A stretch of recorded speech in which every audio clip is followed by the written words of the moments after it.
ओम नमः शिवाय। महाशिवरात्रि पर भगवान भोलेनाथ कालों के काल महाकाल की पूजा की जाती है।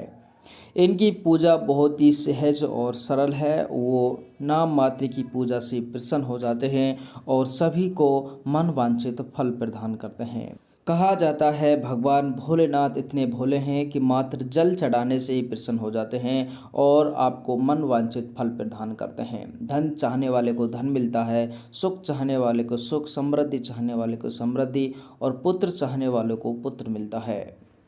तो अब की बार शिव चौदस यानी कि हम इसको भोला चौदस या महाशिवरात्रि कहते हैं और महाशिवरात्रि पर अब की बार विशेष योग बन रहा है, इसलिए व्रत करना बिल्कुल भी ना भूलें। व्रत किस प्रकार किया जाता है इसके बारे में हम आपको संपूर्ण जानकारी दे रहे हैं। बिल्कुल आपको पंचांग के अनुसार दी जाएगी किस प्रकार हमें पूजा अर्चना करनी चाहिए जिससे हमारे जन्म जन्मों को भी पाप कट जाएं और इस संसार के संपूर्ण सुख भोग कर परम पद को प्राप्त करें। कहा जाता है भगवान भोलेनाथ की पूजा अर्चना करने वाला व्यक्ति शिवलोक को प्राप्त होता है और जन्मों जन्मों के सुख प्राप्त करता है।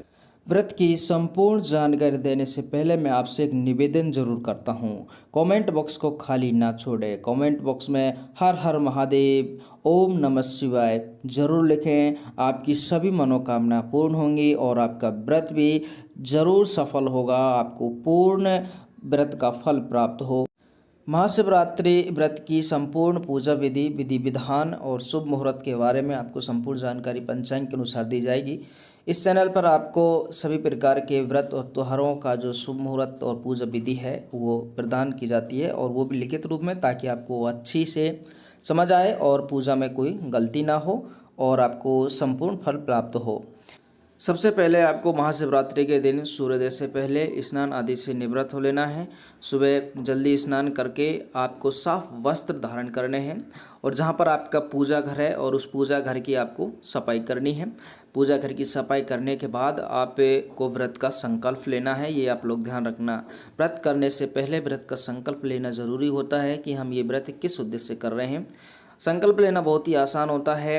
आप अपने हाथ में चावल लें और चावल के बाद कुछ जल की बूंदें आप यानी कुछ जल लें और जल लेने के बाद आप लोग संकल्प लें कि भगवान भोलेनाथ, मैं आपका ये महाशिवरात्रि का व्रत करने जा रहा हूँ, आपकी कृपा से मेरी जो आपकी मनोकामना है वो पूर्ण हो। ऐसा कहने के बाद आप लोग जो ये अक्षत आपने जो चावल लिए हैं वो भगवान भोलेनाथ के या आपका पूजा घर है या भगवान भोलेनाथ की मूर्ति है तो उसके सामने आप लोग वो अक्षत हैं जो अर्पण कर दें, या गणेश भगवान की मूर्ति है तो वहाँ आप लोग अर्पण कर दें या फिर अपने मंदिर में ही, घर मंदिर में उनको अर्पण कर दें। इसके बाद आपका व्रत है जो प्रारंभ हो जाता है। आप भगवान भोलेनाथ का जो मंत्र है ओम नमः शिवाय, इसका जाप करते रहे। महामृत्युंजय जो मंत्र है जो हमें अकाल मृत्यु से बचाता है, ओम नमो, ये यानी कि जिसको अपन कह सकते हैं ओम त्र्यंबकम यजामहे सुगंधिम पुष्टिवर्धनम उर्वारुकमिव बंधनान् मृत्युर्मुक्षीयमामृतात्, इस मंत्र का भी आप लोग जाप करते रहें। इसके बाद आपको ये साधारणतः हम व्रत में, क्योंकि पूरा जो शिवरात्रि का दिन होता है पूरा ही एक शुभ मुहूर्त होता है और अधिकतर हम देखते हैं कि मंदिर की पूजा है जो 10 बजे के बाद प्रारंभ हो जाती है, भगवान भोलेनाथ की मंदिर में पूजा, और कुछ लोग 12 बजे के बाद करते हैं। ये जो प्रक्रिया है 10 बजे से लेकर शाम तक चलती रहती है, क्योंकि भगवान भोलेनाथ की इस दिन 4 पैरों में भी पूजा की जाती है। 4 पैरों का जो शुभ मुहूर्त है मैं आपको बता चुका हूँ। हम यहाँ पर केवल बात करेंगे व्रत कैसे करते हैं। तो इसके बाद आपको क्या करना है, मंदिर जाना है 10 बजे के बाद और उसमें आपको थाली है वो सजा लेनी है। थाली में आपको सब कुछ होना चाहिए, यानी कि अपन कह सकते हैं सबसे पहले आप तांबे के लोटे में जल और दूध, पंचामृत हो तो और भी अच्छी बात है, उसमें शहद भी डाल लें, लेकिन आप जल में दूध और शहद तो अवश्य डाल कर ले जाएं। ठीक है। पानी के लोटे के बाद आपको अपनी जो थाली है अच्छे से सजानी है। साधारणतः इसमें गाजर का हलवा आप लेकर जाते हैं। गाजर के हलवे के साथ वेर जरूर अवश्य चढ़ाने चाहिए। कुछ लोग आलू भी लेकर जाते हैं। ठीक है।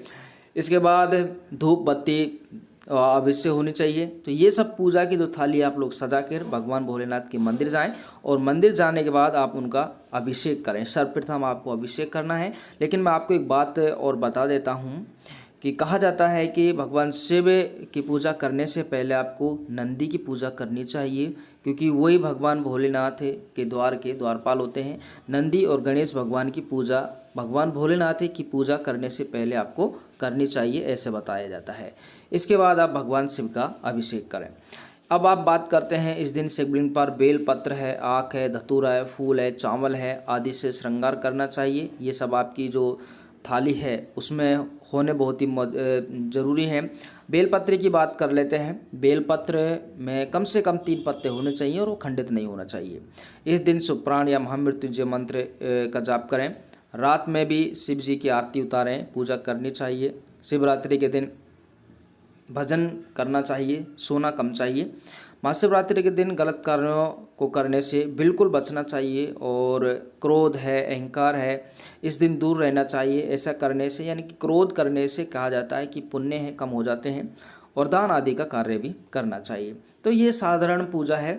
इसके बाद हम आपको और कुछ जानकारी देते हैं कि हमें क्या क्या नहीं करना चाहिए, इस पर भी हम बात कर लेते हैं। महाशिवरात्रि के दिन मांस मदिरा का सेवन बिल्कुल भी नहीं करना चाहिए। महाशिवरात्रि के दिन देर रात तक नहीं सोना चाहिए, जैसे कि मैं आपको पूर्व में बता चुका हूँ। महाशिवरात्रि के दिन दाल है, चावल है, गेहूँ है से बना अन्न नहीं ग्रहण करना चाहिए। ध्यान रखना, महाशिवरात्रि के दिन यदि आपने व्रत किया है, तो व्रत यदि आपने किया तो गलती से भी आप दाल है, चावल है, गेहूँ है, कोई भी अन्न है उसका सेवन नहीं करना चाहिए। क्या खाना चाहिए ये हम वीडियो आपको नेक्स्ट वीडियो में लेकर क्या क्या आप खा सकते हैं उसके बारे में विस्तार से आपको समझाया जाएगा। यहाँ हम बात करते हैं ज्योतिषाचार्यों के अनुसार कि महाशिवरात्रि के दिन काले वस्त्र धारण नहीं करने चाहिए। वैसे भी काले वस्त्र धारण नहीं करने चाहिए, क्योंकि पूजा अर्चना में अपने वैदिक जो शास्त्र हैं उनमें भी बताया जाता है कि काले वस्त्र नहीं पहने जाते हैं। कहा जाता है कि इस दिन भगवान शिव को अर्पित जो प्रसाद है वो भी हमें ग्रहण नहीं करना चाहिए। कुछ लोग सोचते हैं कि भगवान भोलेनाथ को जो प्रसाद चढ़ा दिया जाता है उससे वो अपना व्रत खोलते हैं, जबकि ये अशुभ माना जाता है। इससे हमारा पुण्य जो कम हो जाता है, हमें बिल्कुल भी नहीं खाना चाहिए। तो ये आपको ध्यान रखना है। इसके बारे में और महत्वपूर्ण जानकारी हम आपको दे देते हैं। मान्यता है कि जो भी जातक महाशिवरात्रि के व्रत रखते हैं उन्हें नरक से मुक्ति मिलती है। यदि आपने कोई कह सकते हैं आपसे कोई भूल में कोई गलत काम हो जाते हैं तो उनसे आपको मुक्ति मिलती है इस व्रत के करने से। इस व्रत के करने मात्र से ही सभी तरह के पापों से भी मुक्ति मिलती है और आत्मा की शुद्धि होती है।